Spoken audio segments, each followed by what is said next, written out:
Hello everyone. In this video we're going to talk about a topic that I have been asked about multiple times over the past few years, and that is how to use the dim scale, the diminished scale, sometimes called the half whole step scale, in jazz improv. Let's get into it.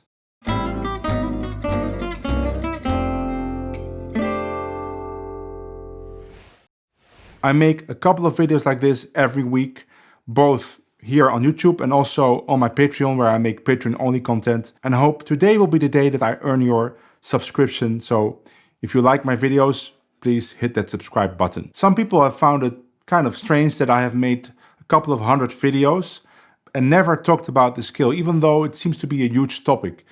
And that is certainly the case. It is a huge topic. But the reason I have never touched it before is because I'm not the biggest fan of this skill, of this concept.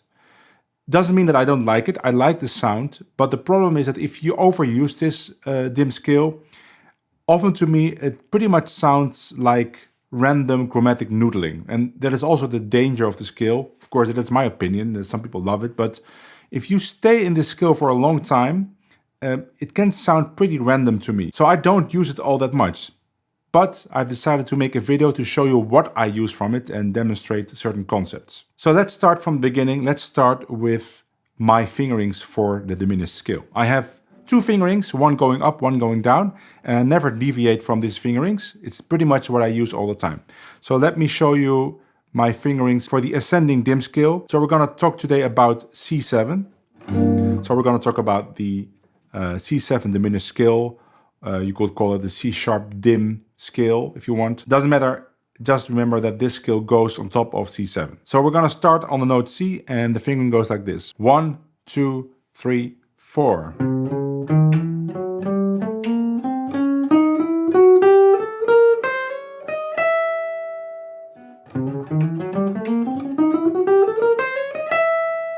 So notice that I started the scale before beat 1, right? So on beat 1, it's the second note, 3, 4.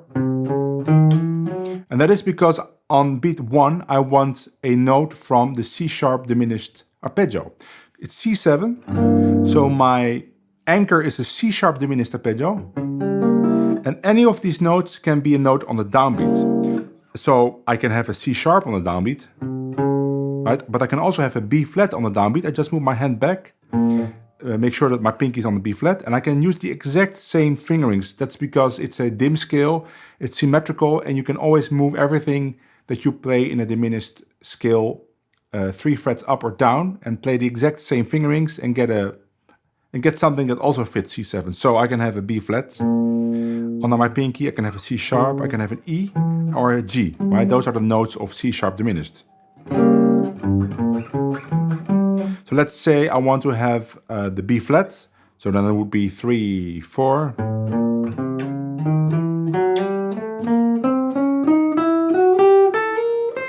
Let's say it's E, 3, 4.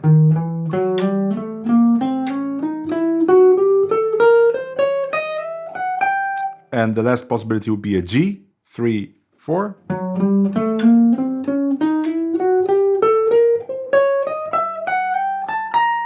Now, of course, you can start on any string, but usually I started on the low E string or on the A string. So on the A string, it's the same principle. Put my pinky on one of the notes of C sharp diminished and play that fingering up. Of course, I have to make sure that I start the fingering on the second string. So let's say it's a G.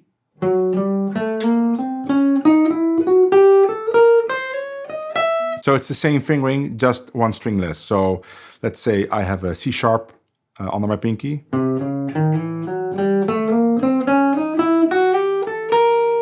Now when I go down, it's the opposite. Now I want notes from the C diminished arpeggio under my fingers. So C, E flat, F sharp, A, right? Doesn't matter where, this A is also good. And now the fingering is like this. So let's say we have a C under my first finger. The fingering will be like this, 3, 4.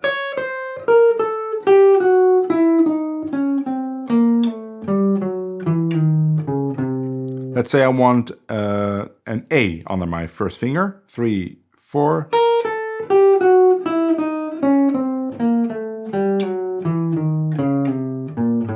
Let's say I want E flat, 3, 4.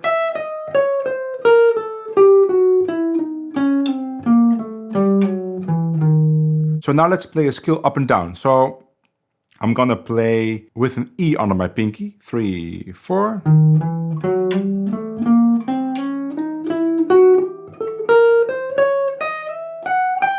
Now on the way back, I want an E flat.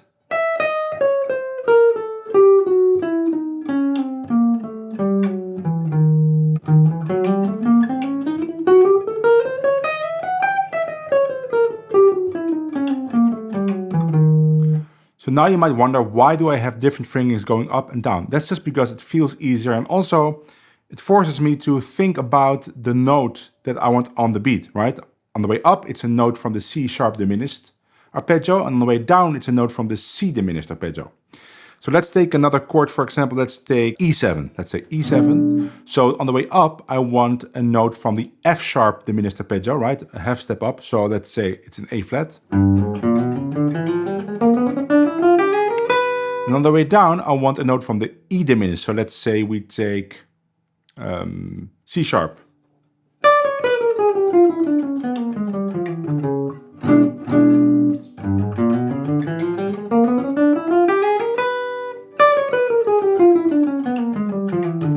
So it's the same scale, but it's different fingerings, and it's also a different focus. And that's just because it sounds better that way. So let me demonstrate on Honeysuckle Rose. That's a backing track on my channel. And Honeysuckle Rose, the song goes like C7 for 4 bars, 3, and then the resolution to F. And then again, the C7. Same thing, 4 bar C7. So I made a loop of the 2 A parts. So we get C7 for 4 bars, F for 4 bars, and then again C7 for 4 bars, F for 4 bars, and that loops back to the beginning. On the C7, I'm just gonna play that dim scale up and down, and then I will resolve to F. Because one of the things that you have to start getting good at to make that dim scale sound like music is actually resolving it to the next chord. So in this case, I'm gonna resolve it to F, and I'm just gonna play things that fit nicely on an F major chord, like F major 7 arpeggio, or some bluesy stuff, or maybe some scale. I could play a scale. Let's see what I can come up with. It doesn't really matter for this demonstration. It's all about that dim scale. Here we go.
Just like that. And in my opinion, actually, when you play the diminished scale just like a scale, it probably sounds best. Now, of course, I wouldn't play it like this. I wouldn't only play the diminished scale. I would just play parts of it and then play something else on C7, maybe some altered lines. For example, I could play this diminished scale up and then go altered down resolve, right? Or I could go down. So combine the dim sound. I like to call it octatonic sound. Octatonic means 8 notes, right? And this scale consists of 8 notes. And when I play this scale on top of a dominant chord, I like to call it octatonic. And when I play it on top of a diminished chord, which I don't do that often, I'd like to call it a dim scale. It's the same scale, just a different starting note. But let's stick to the dominant sound. So when I play octatonic, I like to combine it with another sound, like altered or like a normal C7 sound. For instance, in arpeggio, I could go up with a diminished sound.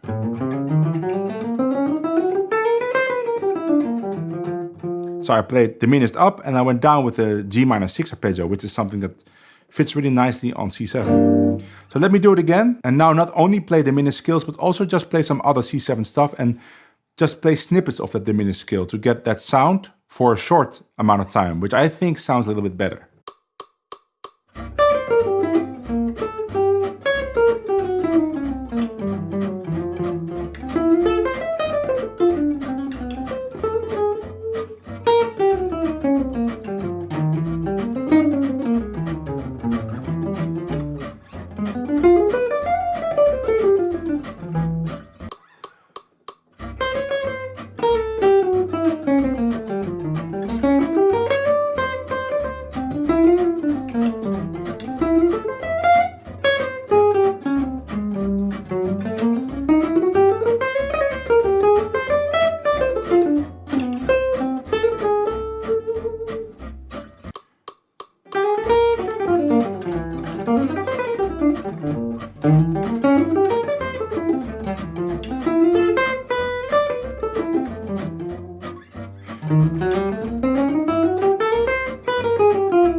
So now it becomes a little bit more subtle, and that's the way I like to use the diminished scale. And even then, not all the time. Maybe once every 2 choruses, maybe even less. Of course, there's a whole world of diminished licks, right? Licks that are inside the scale, and they have a very peculiar sound. You immediately recognize them. I want to show you a couple of them, but again, you have to be careful with them.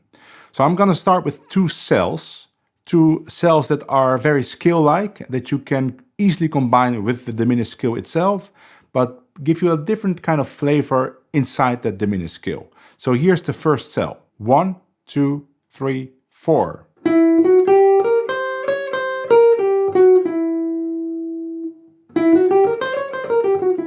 And again, you can play this cell every 3 frets, exactly the same fingerings.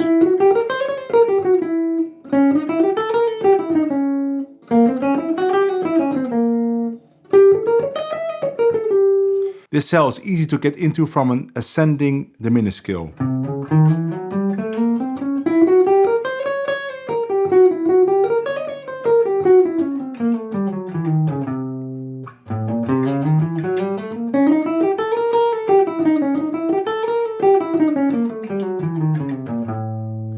Before I demonstrate on the backing track, let's look at a second cell. I have 2 cells, and it sounds like this. 1, 2, 3, 4.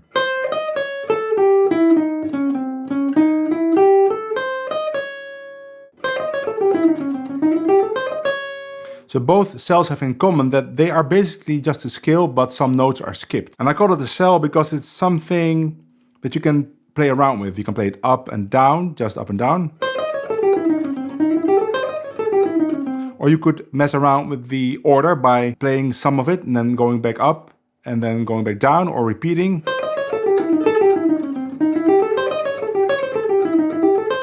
Just experiment with it. But again, I wouldn't do it too much. So let me play a solo on Honeysuckle Rose, and let's do the whole form. So I'm gonna also play the bridge.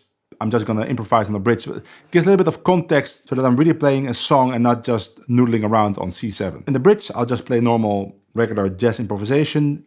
I will stay away from the diminished scale, but then back on C7, I will combine these cells with the diminished scale and regular C7 stuff.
Maybe you can hear what I'm talking about, right? It kind of disturbs the flow of the solo. It starts to sound a little bit weird, I think, especially when I do it as often as I'm doing now. So I would advise against that. It doesn't sound very jazzy to me. It sounds like random noodling almost, but doesn't mean that you couldn't use it in a good way.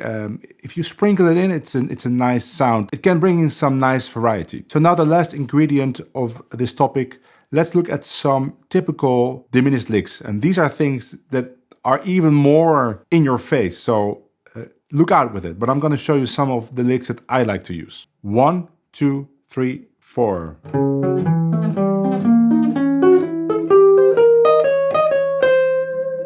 You can start this lick every 3 frets on the same chord. So now we're starting from the C sharp, so I can start on the B flat.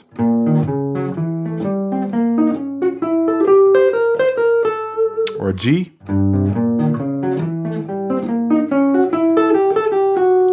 Or of course an E, open string, or here.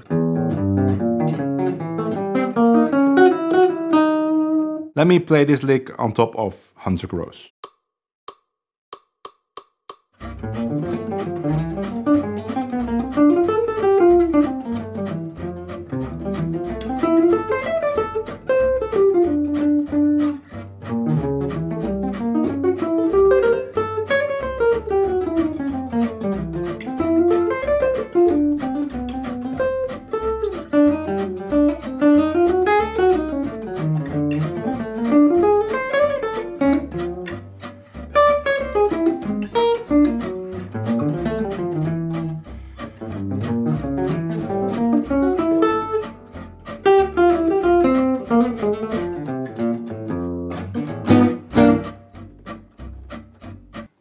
A very peculiar sound, pretty cool, but again, be careful with it. Let's go to the next lick. This is a variation on the previous one. It sounds like this. 1, 2, 3, 4.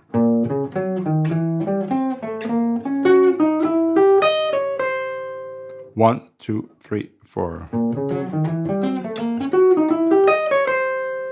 Again, every 3 frets. So I'm starting on the B flat, but you can start on the G, on the C sharp.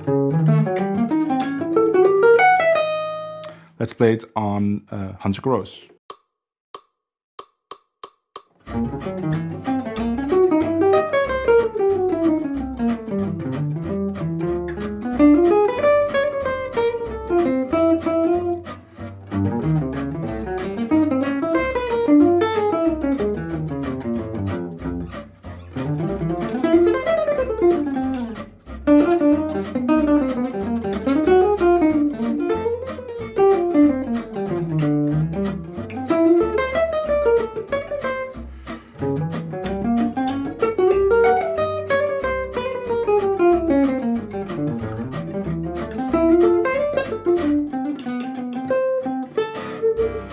The next lick is a famous diminished lick. Again, very in-your-face sound.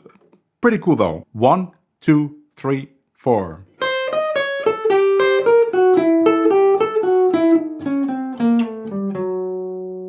Again, every 3 frets.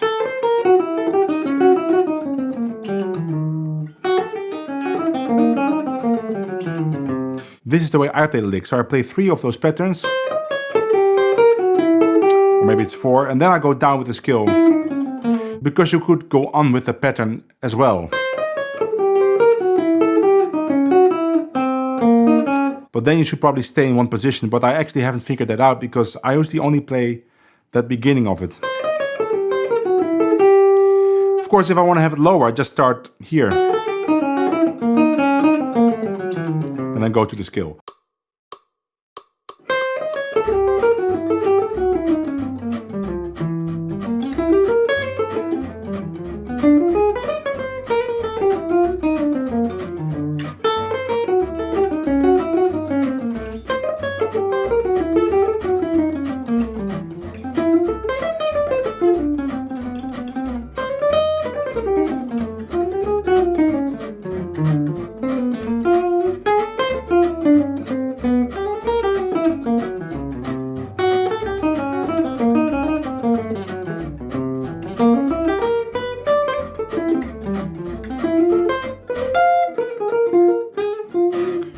I think this is one of the better ones. It's a swinging one, at least. So maybe this would be the one that I prefer to play instead of the... It's just too much for me. Let's go to the last lick. 1, 2, 3, 4.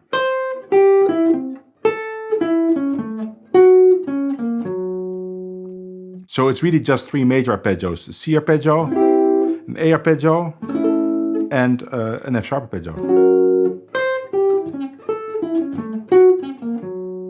And even though you could start this every 3 frets, so I could start on A,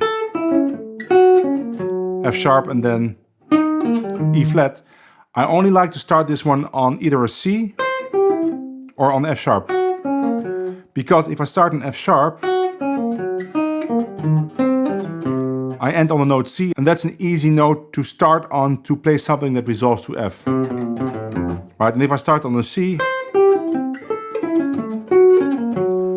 I end on the F sharp, and again, easy resolution to F. So let's see how that works out in a solo.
There you go. That's basically what I use from the Diminished Scale. Now, there are many more possibilities, and I think there are videos about it. But again, many people are demonstrating it on very long stretches of a dominant chord, or maybe it's just one chord. It's like C7 for forever, right? And then, of course, that diminished scale can sound pretty cool. And even I chose a song with 4 bars of dominant chord. But in reality, when you play jazz, usually you have 1 bar of dominant chord or 2 bars. So making that skill work in that context is much harder, and many of the licks I showed you are not really applicable, cannot be really used. But you can always use snippets from the scale, so make sure you have the fingerings for the scale down, up and down. And you can use other fingerings if you want to. I just showed you what I use. I think it's pretty handy. It gives me a nice way to think about it, because if you play the same fingering up and down, you will get into the problem of not being able to identify on which fret you have to start, because it's kind of a weird thing to think about with that skill being that symmetrical and can start every 3 frets. That's why I use a different fingering going up and going down. I hope you enjoyed it. If you want tab for all of this, you can get it from my Patreon. There's a link in the description. Everything is written down, everything I showed you. And of course, if you liked the video, please like and subscribe. And hopefully I will see you in the next video. Bye.